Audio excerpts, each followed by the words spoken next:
প্রিয় ষষ্ঠ শ্রেণীর ছাত্রছাত্রী, আশা করি তোমরা সকলে ভালো আছো। লিসন 2 থেকে কনগ্রাচুলেশন, ওয়েল ডান। এই চ্যাপ্টারের গুরুত্বপূর্ণ শব্দ অর্থ আলোচনা করা হচ্ছে। শব্দ অর্থগুলো নিয়মিত প্র্যাকটিস করলে ইংরেজি শিখতে তোমাদের জন্য সহজ হবে। চলো তবে শুরু করা যাক।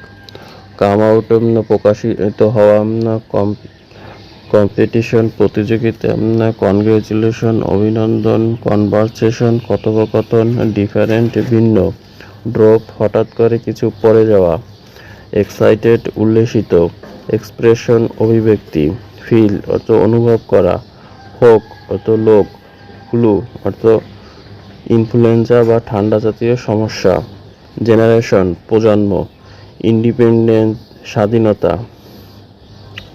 লস অর্থ হারানো, লাক অর্থ ভাগ্য, মার্ভেলাস অর্থ চমৎকার, ম্যাটার অর্থ ব্যাপার, অকেশন উপলক্ষ, অফেন প্রায়, পার্টিসিপেট অংশগ্রহণ করা, পপুলার জনপ্রিয়, প্রাউড গর্বিত, কোয়াইট চুপচাপ, কোয়াইট শান্ত, রিসেন্টলি সম্প্রতি, রিমেম্বার স্মরণ করা, রেসপন্ড জবাব দেওয়া, রুটিন নিত্যনৈমিত্তিক, সামহায়ার কোথাও, টেক কেয়ার যত্ন নেওয়া, আন্ডারস্ট্যান্ড বুঝতে পারা, বাই দ্য ওয়ে যা হোক, ইয়ং তরুণ।